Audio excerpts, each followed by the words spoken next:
నన్ను క్షమించండి అంటూ సుప్రీత ఓ వీడియోని రిలీజ్ చేసింది. ప్రజలందరికీ కూడా తాను మాత్రం ఓ విషయం పైన నన్ను క్షమించండి అని అడుగుతుంది. అదే కాకుండా మిగతా వాళ్ళు ఇలాంటి తప్పు చేస్తే కూడా వాళ్ళని అసలు మీరు సపోర్ట్ చేయకండి. అసలు ఇదంతా దేని గురించి, ఎందుకు స్టార్ట్ అంటే ప్రజెంట్ మన సెలబ్రిటీస్ ఎవరైనా కావచ్చు, మీడియా ముందుకు వచ్చి సారీ చెప్పారంటే వాళ్ళు ఏదో తప్పు చేశారని చాలా మంది కూడా ఫీల్ అవుతూ ఉన్నారు. ఈ మధ్య కాలంలో ఎక్కువగా వాళ్ళ మీద కేసులు కూడా అవుతున్నాయి. సెలబ్రిటీస్ని టార్గెట్ చేసి చాలా మంది కేసులు కూడా పెడుతున్నారు. సో ఇదే క్రమంలో మనకు సురేఖ వాణి అందరికీ తెలిసిన విషయమే. ఆమె చాలా సీనియర్ నటి, ఎప్పటి నుంచో కూడా నటిస్తూ ఉంది. సో వాళ్ళ కూతురు సుప్రీత ఇప్పుడు బయటికి వచ్చి నన్ను క్షమించండి, నేను తప్పు చేశాను అనే విధంగా ఒక వీడియోని మాత్రం రిలీజ్ చేసింది. సో ఇదంతా కూడా ఎందుకు వాళ్ళు సారీ చెప్తున్నారంటే, ఈమెనే కాకుండా చాలా మంది కూడా ఇప్పుడు బయటకు వచ్చి మీడియా ముఖంగా సారీలు చెప్తా ఉన్నారు. ఎందుకంటే బెట్టింగ్ యాప్స్ మెయిన్ థింగ్ అనమాట. ఈ మధ్య కాలంలో ప్రతి ఒక్క సోషల్ మీడియా ఇన్ఫ్లుయెన్సర్ కావచ్చు, యూట్యూబర్లు కావచ్చు, ఎవరికైనా ఎక్కువ మంది ఫాలోవర్స్ ఉండి ఎక్కువ క్రేజ్ ఉందో వాళ్ళకు మాత్రం ఖచ్చితంగా బెట్టింగ్ యాప్స్ అనేవి ప్రమోట్ చేస్తున్నారు. సో మీరు ఈ విధంగా ఒక యాప్ దొరుకుతుంది, యాప్ని డౌన్లోడ్ చేసుకోండి. అందులో మీరు రిజిస్టర్ అయితే, నా కూపన్ కోడ్తో రిజిస్టర్ అవుతే మీరు కొన్ని డబ్బులు అందులో మీరు ఇన్వెస్ట్ చేశారనుకో, మీకు దానికి డబుల్ ట్రిపుల్ డబ్బులు వస్తాయి.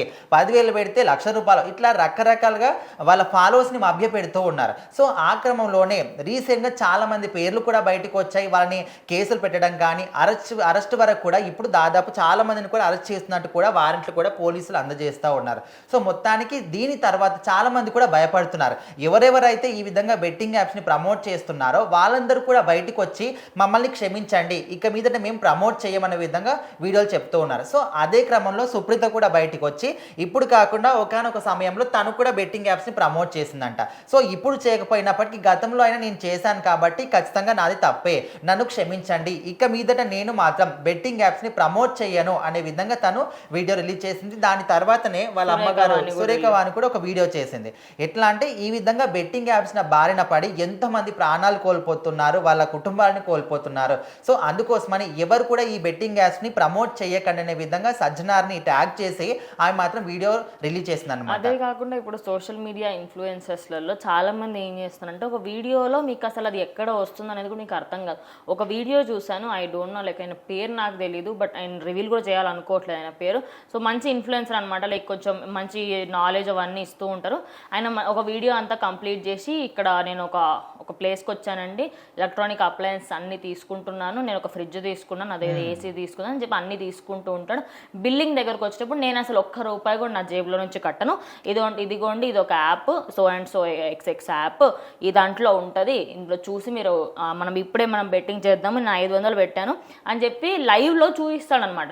చూపించేసరికి అరే 500 పెడితే 5,000 వచ్చాయా అమ్మ, అంటే నాకు ఒక ₹1,00,000 నేను సేవ్ చేసినవి ఉన్నాయి అని చెప్పేసి వాళ్ళు ఏం చేస్తున్నారంటే, సరే పోతే పోయినాయి ఒక 10,000 5,000 చిన్న అమౌంట్తో స్టార్ట్ చేసి, చిన్న అమౌంట్ అప్పుడు రాచేసరికంటే ఇంకా పెద్ద అమౌంట్ పెడుతూ ఒక టైంకి మీరు ఎక్కువ అమౌంట్ పెట్టారనుకోండి, అప్పటిదప్పుడు జీరో అయిపోతుంది అనమాట. ఆ లెవెల్లో ₹1 కూడా తిరిగి రావు. సో ఆ విధంగా చాలా మంది ప్రజలు కూడా అప్పులు చేసి మరి వాళ్ళ ఇంట్లో ఉన్న బంగారాలు కావచ్చు, ఆస్తులు కావచ్చు, చాలా మంది ఇళ్ళ స్థలాలు కూడా అరువు పెట్టి మరి బెట్టింగ్ యాప్స్ ఆడుతూ ఉన్నారు, గేమ్స్ ఆడుతూ ఉన్నారు. కొంతమంది వాటిని ఏమని చెప్పుకోవాలి, మళ్ళీ డబ్బులు ఎక్కడి నుంచి తీసుకోవాలి తెలియక ఆత్మహత్యలు కూడా చేసుకుంటున్నారు. ఇంకా తల్లిదండ్రులలో మనం కొన్ని వీడియోస్ చూస్తూ ఉంటాం, ఇన్స్టాగ్రామ్లో కానివ్వండి, యూట్యూబ్లో, అయ్యో నా కొడుకు అసలు ఎలాంటి అప్పు చేయడమ్మా, అదేదో యాప్ అట దాంట్లో అప్పు చేసిండు అని చెప్పేసి, అందులో ఏదో గేమ్ ఆడితే పైసలు వస్తాయంట, అట్లా ఆడి ఆడి ఆడి నా దగ్గరికి వెళ్ళి తీసుకున్నాడు, ఎవరెవరికో అప్పు అడిగాడు అంటే వాళ్ళ పేరెంట్స్ కూడా తెలియకుండా చేస్తారనమాట. వాళ్ళు ఏమన్నా వాళ్ళ విలాసాలకు అవన్నిటికంటే సోకుల కోసం బయటకు వెళ్ళి కొనుక్కోకుండా, ఎవరికి అడగకుండా